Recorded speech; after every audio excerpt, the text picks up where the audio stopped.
Hi guys, James at RampantLionReviews again for you today with another beer review. For this one we are going to head up to Köping to the west of Stockholm. We're doing my very first visit to Strömsholms Brygghus, so we're going to have a taste of their Malakias today, which comes in at 7.6%, and this one is a smoked beer. So as you know, if you've watched my channel for any period of time, I absolutely love smoked beers. My whole love of craft beer started with Spezial and Schlenkerla, of course, from Bamberg when I was visiting my friend there, so I love trying smoked beers from different parts of the world, and this is actually the second one that I'm trying from Sweden, so really looking forward to this one, and I hope you guys enjoy the review as well. But anyway, as is usual with my beer reviews then, I'll tell you a little bit about the brewery. If you want to get straight to the tasting, just fast forward. All the usual links are in the description below. There's the brewery website, the link to my future reviews that hopefully I can do from Strömsholms Brygghus. This is the very first time I'm trying one of their beers. Of course, there's all the usual social media. If you want to see more beer reviews, do subscribe to the channel. The whole channel, of course, has a geography-based tagging system, so you can go into the homepage and search for beer based on country, city or state, whatever it is you're interested in. Do check out the playlist of beers from different countries. There is one there for all the Swedish beers that I've reviewed for you, and that's constantly being added to, of course. And as always, please do get in touch and let me know some of the other beers and breweries you guys would like to see me review. Do let me know some of the more random breweries that I might not have heard of from around Sweden, but it's always great to hear from you guys, and the support that you give the channel is hugely appreciated. Don't hesitate to get in touch through Facebook, Twitter, Untappd, whatever you want. It's always great to hear from you guys. So anyway, to tell you a little bit about Strömsholms Brygghus then. So this company was founded back in 2008 by 4 beer enthusiasts. So there's Mika Granat and Dan Senderovski, and there's also Lotte and Peter Granberry as well. So Mika is actually the brewer, and he's been brewing beer since the 1980s, while Lotte and Per actually own the nearby Ugir bar. So the brewery was originally based in Strömsholm, which is just a little bit to the east of where they are now in Köping, hence the name of the brewery, of course. However, like I said, they are now based in Köping as of 2010, which is to the west of Stockholm, and it's somewhere in the middle of Örebro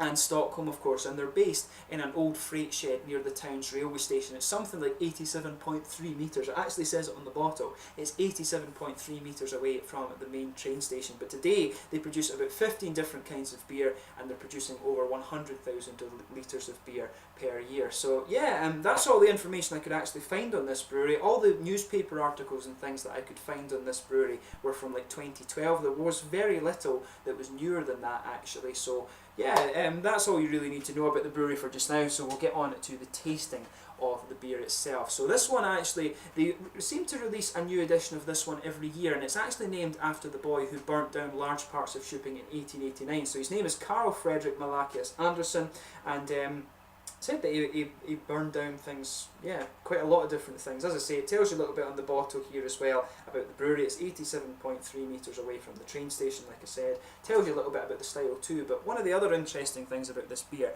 is that it does apparently use smoked malt from Islay in Scotland, so it's got a little bit of my home country in it as well. But yeah, really quite nicely presented one. There you can see the Strömsholms Brygghus symbol there, and there you can see Carl on the guy who burnt down parts of Köping, of course. So it's quite funny that they named a smoke beer after a guy who burnt the town down. But there you can see dark black bottle cap on this one, and it says best before December 2017. So yeah, should be really quite nice. But let's get this guy open then and get on with the taste, and I'm really looking forward to trying this one. So yeah, nice smoky opening on this guy then, and we'll get it out and into the glass. And you can, I tell you something, you can smell a little bit of red fruit on this when it comes out, but you can smell a lot of that nice smoky malt. It does smell beautiful. So that's enough to pour just now, and as you can see, and as you would expect from a smoked beer, of course, this guy's poured a really dark sort of ebony rosewood colour. It looks very nice. If you hold it up to the light, it actually does have quite a bit of red and ruby character to it as well, but really quite nicely presented, this one. There's a nice kind of solid finger of a frothy, slightly beigey tan head on this beer actually. You can smell these nice meaty and sort of peaty malts coming off the aroma as well. So you can see some big bubbles sticking towards the side of the glass, and quite a few little ones just going up towards the bottom of the head there. But overall, it looks like a really, really quite nice beer. So yeah, let's take a closer look at the aroma then and see how we get on. Oh yeah, that's definitely, you know, one of the giveaways, the dead giveaways with Scottish malt, is just how peaty and earthy it is. When you're a bit further away from this beer, it does smell a little bit like a kind of smoked, meaty sort of thing, and that's the typical notes you'll get from the Bamberg smoked malts. But this is really, the notes that come off this, it is distinctively Islay smoked malt. It's got that big sort of earthy character to it. And the peaty, like it always has this kind of grassy note. You can pick up the earthy and grassy notes within the peat. And it's that kind of almost slightly sweet grassy note that you can just pick out, and that is what is the giveaway of the Islay malts. Yeah, of course the famous whisky for the smoky malts in Scotland is Laphroaig. Laphroaig is a very, very well known whisky for its smoked malts. And there's a lot of them. I mean, Talisker Dark Storm is a really nice one too, but Laphroaig probably is the best known sort of peated whisky. Although I think Talisker Dark Storm, it's the charred casks they use rather than peated malt. But it smells lovely. When you sugar the beer up a little bit, you can pick up a wee bit of the kind of earthy hoppy notes coming out of the beer. And there's a bit of a sort of brown bready character, almost a little bit of a kind of caramel sweetness coming out of the beer as well. But really, the overwhelming notes in this beer are the sort of Islay smoked malt. As I say, the distinctive characters in there. It's the sort of earthiness and the peaty character, the sort of grassiness that comes out of it. It's the dead giveaway of the Islay malts. I do love a good Islay whisky, I have to admit. And this beer is really nice. I really want to try and brew one of these smoke beers for myself one day. But this one it smells very, very nice. So let's get stuck into this beer then. I don't want to spend too much time on the aroma because it's too inviting. But this one is the Malakias from Strömsholms Brygghus in Köping, just to the west of Stockholm. Skål!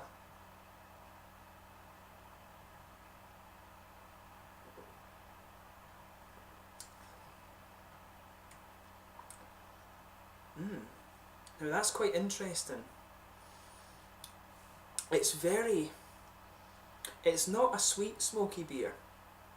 It really is more, even with some of the peaty smoked beers that I've had at home, I've had smoked beers from Scotland and they always do tend to be more peaty than meaty. This one really is it's slightly ashy. So it's quite different actually. It reminds me, if I was talking about whiskies, if you compare Talisker Dark Storm to some of the Laphroaig whiskies, you would know exactly what I'm talking about. It's got that almost charred character to the smokiness. It's not sort of peated in the traditional sense. You start to get more of that peated character on the aftertaste, but initially it comes in and it's more of a sort of ashy smokiness that comes out of this one.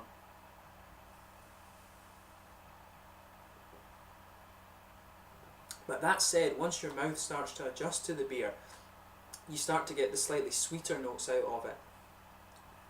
And especially with a dark beer like this, you should sugar it across your palate and just let the whole mouth adjust to the beer before you start analysing it too much. But it's nice, like there's a real ashy character just lingering in the middle of the palate on this one. But that's a really quite nice beer. It's a little bit of sediment actually just come out of the beer as I've poured in the last little bit, so maybe that will make the malt base just a little bit sweeter. But a really, really nice looking beer, this one. Nice tasting beer, I should say. But that's good. You know, the hops on this one are very, very smooth. So on the sides of your palate where the hops are going to come out, there's a little bit of earthiness in the back corner of the palate, and that smooths out. It's a bit bitter in the back corners, but as you come further forward, it smooths out, and around the very front curve of the palate, it's a little bit more grassy. You can pick out that definite grassiness in the beer there.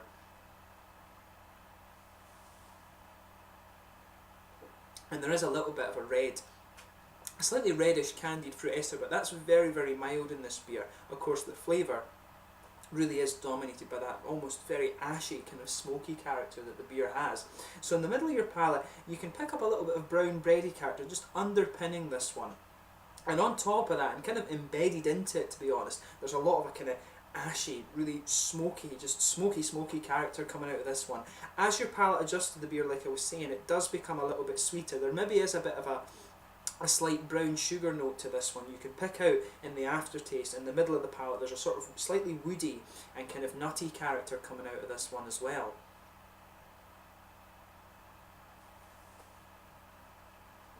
But for me, this is really nice.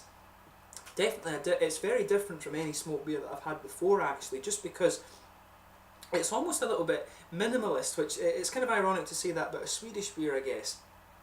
Because you know, it's minimalism is quite a common art theme and so on. But to me, that's the word that comes out in the way to describe this beer, because they do want the focus to be particularly on the malts in this one, and I've never quite come across a beer that has these malts. It's almost as if they've just put a kind of, they've sort of overwhelmingly malted it towards these Scottish malts.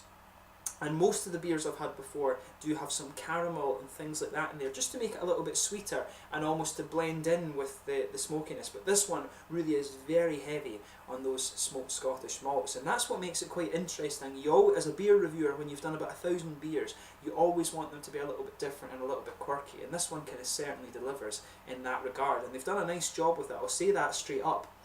It really is quite a nice beer, this. And it's got a nice complexity to it as well, so it does kind of keep you interested.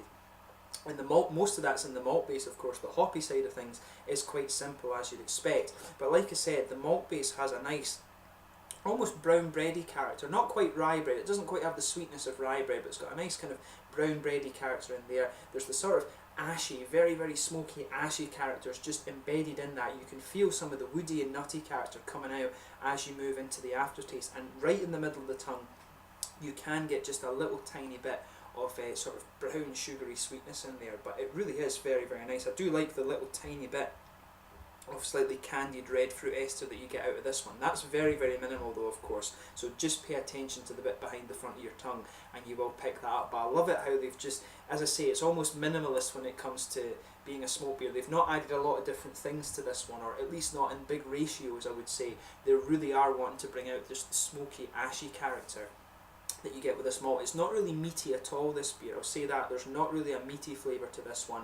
It really has this nice kind of peaty character. The peatiness of the beer starts to come out as you move further and further into the aftertaste. You'll feel it just around the edges of your tongue there, the sort of peaty notes coming out of this beer. But it's the smoky ashiness that kind of makes this one quite unique for me in regards of it being a smoked beer. It really is very nicely done. So I'm glad I got to try this one. If you enjoy your smoked beers and you enjoy a good kind of smoky Scottish whiskey, this is a beer that you definitely are going to enjoy. I can see this going very well with like some kind of nice pork or a nice bit of beef or something like that. Probably more pork, I think this one would pair very well with, but for me it's a really nice beer and I'm glad I got to try this. And it is cool to see that people in Sweden, when they're brewing beer, do want to use some of our Scottish malts. So yeah, really cool to try this one. In terms of the mouthfeel of this beer, I would say that I think it's a mid-bodied beer. It's probably fair to call it mid-bodied, I think. Yeah, it's pushing the full-bodied category, but it is more of a mid-bodied beer. It's very, very oily right enough. The carbonation is quite soft in this one, which is kind of what you'd expect from a smoked beer. They don't tend to be too carbonated. There's a little bit of malty sweetness to it, but mainly it's the sort of smoky and ashy character. It's got a little bit of bitterness to the malt base, I should point out. The hops are very, very smooth, and it does have a teeny little bit of fruity character as well. But the main point of this beer, or the main kind of focus of the mouthfeel of this one, is the sort of dry, ashy character that you get out of it. It does start to become a little bit sweeter as the flavour progresses, but for me, the Malakias from Strömsholm is a really, really nice beer. So if you get the chance to try this one, I do recommend that you have a go at it, and hopefully I can review some more of their beers for you in the very near future. But yeah, really glad I got to try this one. It's always cool to find Swedish beers that have a little bit of Scottish in them as well. So do give this beer a go if you're a fan of smoky whiskies or of smoked beers in general. Really cool to find that this beer style is starting to spread across the world. So yeah, as always, thank you for watching my beer reviews. Until the next time, please like, subscribe, share, all the usual YouTube stuff. Do let me know your own thoughts on this beer in the comment section below. Always interesting to hear from you guys, like I said. Do let me know what your favourite beers from Strömsholms Brygghus are, of course, and hopefully I can return in the near future and do more of those for you. But it's been really cool to try this one, and I hope you guys have enjoyed the review. Until the next time, it's Lange just now.